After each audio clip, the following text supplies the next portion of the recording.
Então, pessoal, bom dia, boa tarde, boa noite. Vamos continuar aqui esses estudos nossos de termodinâmica, de fato. No outro vídeo a gente já falou um pouquinho sobre calor. Calor é essa troca de energia térmica entre objetos com temperaturas diferentes. Então vamos prosseguir aqui e a gente falou que quanto maior o calor que a gente insere num objeto, ou dessa energia que a gente transfere para um certo objeto, a gente pode variar a temperatura desse objeto. Isso depende inclusive da massa do objeto e de características do próprio objeto ou da substância que forma esse objeto. A gente falou isso no outro, mas só que vamos fazer uma revisão aqui rápida, igual eu sempre faço.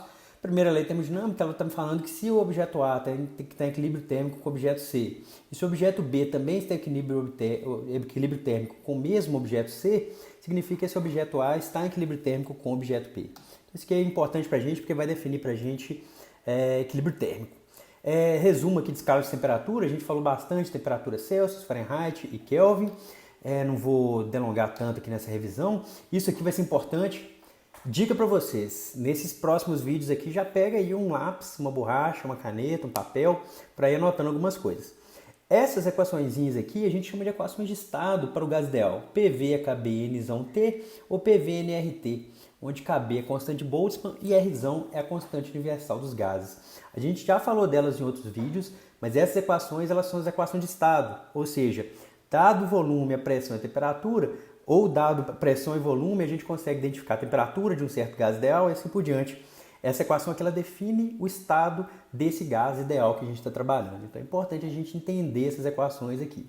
E a gente também viu em teoria cinética de gases uma interpretação cinética da temperatura, onde a gente falou que a temperatura pode ser vista como o movimento médio das moléculas ou dos componentes desse gás ideal nosso. Então bacana. E a gente no último vídeo a gente viu que o calor ele está relacionado, o calor que é introduzido num certo objeto, ele pode variar a temperatura dele dessa forma aqui, tá certo? Onde Czão é o que a gente chama de Czão linha, é o que a gente chama de capacidade térmica e Czinho é o calor específico. Então eu até falei com vocês no outro vídeo, esse Czão linha é uma propriedade do objeto, por exemplo, da moeda, e Czinho é a propriedade do material que faz a moeda, do cobre. Eu até dei o exemplo da água. Se eu tenho uma xícara de água e um balde de água, qual que eu demando mais energia ou mais calor para variar a temperatura deles do mesmo tanto? Então depende aqui da massa desse objeto também. Quanto maior a massa, maior o calor que eu necessito para variar a temperatura de um certo tanto. Então a gente viu isso no outro vídeo. E eu queria fazer um exemplo com vocês. O exemplo é esse exemplo dessa figura aqui. O que eu vou fazer? Eu tenho aqui 15 moedas, eu coloquei aqui a massa total das moedas, vale 0,75, eu coloquei cada moeda pesando aí com massa de 50 gramas. Então eu coloquei aqui 15 moedas sendo aquecidas até 80 graus. E eu tenho aqui uma cumbuca, eu chamei aqui, ó, cumbuca, é o B, Czinho B. E a água é Czinho A, e Czinho vai ser com moedas, então vamos seguir essa sequência aqui. Então olha só, as moedas, eu peguei aqui o calor específico do cobre, vamos supor moedas de cobre. Eu peguei aqui, coloquei essas moedas a 80 graus e a massa de todas as moedas vale isso aqui, é 750 gramas. Qual que é o experimento que a gente vai fazer aqui? Eu vou pegar essas 15 moedas a 80 graus e vou colocar em contato térmico com a água e a cumbuca. Então as moedas vão estar em contato com esses dois camaradas, com a água e com a cumbuca, certo? O que a gente quer? Saber qual que é a temperatura final da cumbuca com a água e com as moedas lá dentro. O que a gente sabe aí? A gente sabe que vai haver uma transferência de calor do objeto mais quente, que é as moedas, para a cumbuca e a água. Então vai haver uma transferência de calor entre esses dois objetos. E a gente quer saber qual que é a temperatura de equilíbrio desses camaradas, certo? Então vamos ver aqui, ó. O calor específico das moedas está dado aqui, a temperatura delas é 80 graus inicialmente, a massa das moedas está aqui, 750 gramas. A cumbuca, eu peguei uma cumbuca, eu acho que esse aqui é o calor específico da madeira, se eu não me engano. Mas a gente tem aqui o calor específico aqui da cumbuca, coloquei aqui uma massa de 1 kg e a temperatura dela é 30 graus. Eu coloquei tanto a cumbuca quanto a água, eles vão estar em 30 graus. Então aqui ó, tem uma massa de 1000 gramas, certo? Aqui eu vou tratar tudo em gramas, porque o calor específico que eu peguei está em grama. É grama, grau Celsius aqui embaixo. Então eu tenho que pegar tudo em grama, a massa minha tem que ser em grama. E aqui a temperatura da cumbuca é 30 graus. E a água, eu peguei aqui o calor específico da água, que é esse camarada aqui. A massa da água que eu coloquei meio quilo de água, então 500 gramas de água. E a temperatura da água é igual à temperatura da cumbuca, que é 30 graus. Beleza, esses são os parâmetros que a gente vai utilizar para fazer esse problema. O que a gente quer? A gente quer qual é a temperatura final desse sistema todo. A gente vai colocar todos em contato. Se a gente coloca todos em contato, a gente quer saber a temperatura final disso tudo. Então, olha só. Qual que é o calor que vai ser transferido para a cumbuca? Vai ser esse aqui, a massa da cumbuca, calor específico da cumbuca e a diferente temperatura. É essa mesma formuleta que eu estou usando aqui. Ó. Vai ser sempre essa formuleta aqui, ó, calor MC delta T, para esse caso desse tipo de estudo, que chama calorimetria. Então, olha só, o calor aqui que vai ser transferido para a cumbuca é dado para esse camarada. Só que, olha só, a temperatura final dela, da cumbuca, vai ser maior que a temperatura inicial dela, certo? Por quê? Porque se eu estou colocando alguma coisa quente junto com essa cumbuca, a tendência é que a temperatura dela aumente, certo? E aqui eu estou supondo uma coisa nesse exemplo, isso é para esse exemplo, eu vou supor que tanto cumbuca quanto água e as moedas eles vão estar todos em equilíbrio térmico no final, tá certo? Então eles vão chegar todos à mesma temperatura. Inclusive a cumbuca. Isso é o exemplo que eu estou tratando. Eu não estou tratando a cumbuca como sendo um isolante térmico completo, não. Então, olha só, o calor que vai ser transferido para a cumbuca é esse camarada. O calor que está sendo transferido para a água é esse camarada aqui, a massa da água, o calor específico da água e a diferente temperatura. Note o seguinte, que a temperatura final da água vai ser maior que a temperatura inicial. A temperatura final da cumbuca vai ser maior que a temperatura inicial dela. Então, esses dois termos aqui, eles são maior que zero. Aqui eu coloquei maior que zero mais perto do calor da água, mas só que é para esses dois camaradas. Agora vamos pensar nas moedas. Nas moedas eu tenho o quê? O calor, o que é massa, calor específico, diferente de temperatura. Só que note o seguinte, que aqui eu coloquei T, não tá certo. Só que note o seguinte, que TF é delta T, né? Olha só, Qzão, Mzinho, Czinho, delta T. Então TF é a temperatura final. A temperatura final das moedas vai ser menor que a temperatura inicial, tá certo? Vai ser menor por quê? Porque eu vou colocar elas em contato térmico e depois de um tempo isso tudo vai entrar em equilíbrio térmico. As moedas elas vão ceder calor para os outros dois objetos. Essa que é a ideia. Então o calor aqui associado às moedas ele é negativo. Ele é negativo por quê? Porque vai estar sendo transferido calor das moedas para a água mais cumbuca, certo? Se a gente soma todas as transferências de calor, isso aqui tem que ser nulo. A soma desse Qzão que está envolvido nesse exemplo, isso tem que ser zero.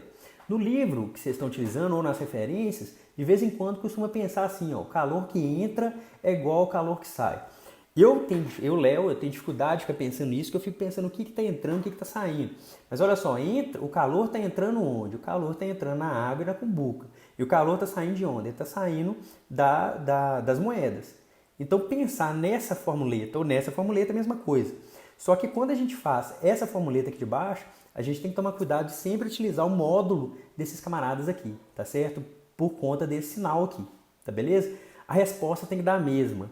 Só que tomem cuidado aqui quando for analisar com módulo ou quando for analisar com essa formuleta aqui em cima. É a mesma coisa, na verdade, tá beleza? Só que vocês tomem cuidado com isso. Quem for utilizar esse tipo de fórmula já pode colocar o valor que a gente calcula aqui em cima do calor e quem quiser pensar dessa forma aqui, ó, calor que entra igual ao calor que sai, toma cuidado sempre só para usar o módulo desses camaradas, tá certo? Isso é importante aqui. Então a gente coloca aqui os valores, né, desses calores aqui. Essa conta aqui eu vou deixar para vocês conferirem, mas aí a temperatura final vai dar isso aqui, ó, vai dar 33,55 graus. Por favor, peço para vocês saírem dessa formuleta aqui para essa de cá. Ah, por que esse somatório dos calores aqui, desses Qzões, tem que ser igual a zero? Por causa disso aqui, ó. Se eu estou tendo um equilíbrio térmico de um objeto que está com maior temperatura, em contato com o objeto que está com menor temperatura, coloco eles em contato e depois eles atingem o equilíbrio térmico, está saindo o calor de um objeto e vindo para o outro, tá certo? Então esses somatórios de Qzão aqui, eles têm que dar zero. Ou se alguém quiser pensar, eu vou repetir isso, se alguém quiser pensar, pode pensar o seguinte: está saindo o calor das moedas e está entrando calor aonde? Na cumbuca com a água. Então a gente pode pensar dessa forma aqui também. Dá na mesma, mas só que eu queria deixar os dois casos aqui para quem quiser pensar assim. Vou deixar isso aqui para vocês fazerem essa conta. E a temperatura final vai dar 33 graus. É bom vocês darem uma refletida sempre que chegar nessas conclusões aqui, é bom vocês darem uma pensada. Por exemplo, a temperatura das moedas é 80 graus. A temperatura da água com a cumbuca é 30 graus. Pergunto para vocês. Isso pode dar, quando eu coloco em contato térmico, a temperatura final pode ser maior que 80? Não. A temperatura final pode ser menor que 30? Não. A temperatura tem que estar entre 30 e 80. Não pode estar em uma faixa fora esses 30 e 80 graus para esse caso aqui. não pode estar fora de uma faixa de temperatura que esteja entre a temperatura dos dois objetos. Então tentem fazer a conta, olhar para o seu resultado e falar assim, mano, isso aqui está razoável? Tá, então beleza, deve estar razoavelmente certo. Então tentem refletir sobre isso. Qualquer coisa vocês voltem aqui e tentem pensar nessa questão dos calores aqui. Ó. O calor que sai das moedas é igual ao calor que está entrando nos outros dois objetos, certo? Então bacana, então isso aqui a gente já sabe. Então a gente já sabe que se a gente coloca dois objetos em contato térmico, eles entram em equilíbrio térmico, certo? E depois eles atingem uma mesma temperatura.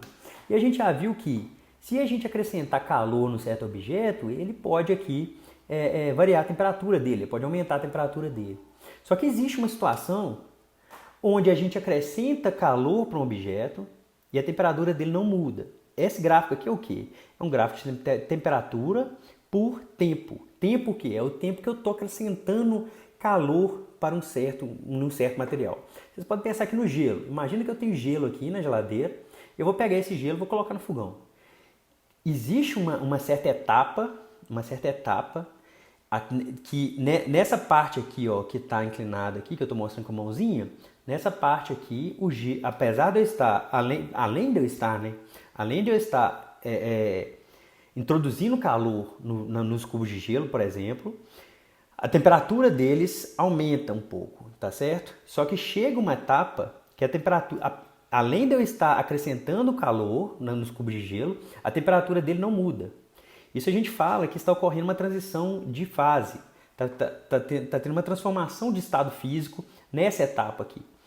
O calor que eu estou acrescentando ele está sendo usado para fazer uma alteração de estado físico do meu sistema. O que estava gelo aqui vai se tornar líquido aqui.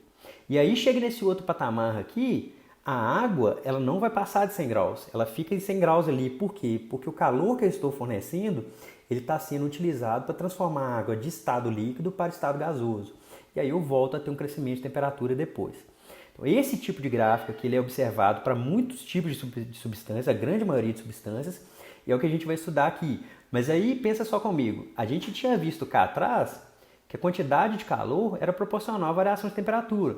Mas se o ΔT é zero, então o calor é zero, o calor que eu estou introduzindo é zero? Nessa etapa aqui não.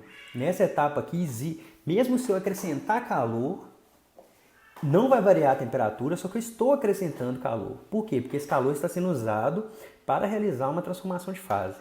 Então, olha só, durante uma mudança de fase, a quantidade de calor por massa transferida é chamada calor latente. O calor transferido durante essa etapa é dado por isso aqui. Ó. Então, a gente acabou de ver lá atrás, nessa parte aqui, a gente estava falando o seguinte, dado um balde com água, dado uma cumbuca com água. Se eu acrescento calor nesse objeto, nessa água, por exemplo, colocando as moedas quentes lá, ou por exemplo, acendendo uma chama embaixo dessa cumbuca. Eu estou acrescentando calor e eu estou variando a temperatura dessa água. Só que se eu tivesse cubos de gelo, desse calor que eu estava acrescentando, ele seria utilizado para quê? Para mudar o estado físico desse cubo de gelo, de sólido para líquido. Então, esse calor que a gente chama de calor latente, é esse Lzão aqui, isso depende de cada substância, e a quantidade de calor que é necessária para realizar uma transformação de fase, uma mudança de fase, é dado pela massa do objeto que eu estou querendo fazer a transformação de fase, ou a mudança de fase, vezes esse calor latente, que é esse L aqui, que depende de cada objeto, certo? Não, então beleza. Então vamos revisar aqui. Se eu tiver um objeto tipo um líquido e eu quero, ao fazer uma alteração de temperatura nele, eu posso acrescentar calor nesse líquido. Ou posso até resfriar esse camarada para diminuir a temperatura dele. Por exemplo, aqui quando eu coloquei as moedas em contato com a água aqui, eu aumentei um pouco a temperatura dessas moedas. Só que se eu tivesse gelo e colocasse essas moedas em contato com o gelo, o que ia acontecer? Parte desse calor que é transferido das moedas ia ser utilizado para fazer uma mudança de fase. E essa mudança de fase ela é caracterizada por um calor latente, que é esse Lzão, e o calor necessário para realizar uma mudança de fase é dado pela massa do objeto que eu quero fazer a mudança de fase, vezes esse Lzão, que é o calor latente. Então, acho que deu para entender aí legal, beleza? Então é isso, por enquanto é isso, essa parte de calor específico e capacidade térmica e calor latente. Tem vários exercíciozinhos para vocês fazerem com relação à transição de fase de gelo para líquido, tanto de calor que é necessário para isso e tudo mais. Vocês tentem fazer lá. Mas é isso, um grande abraço para vocês, falou, tchau!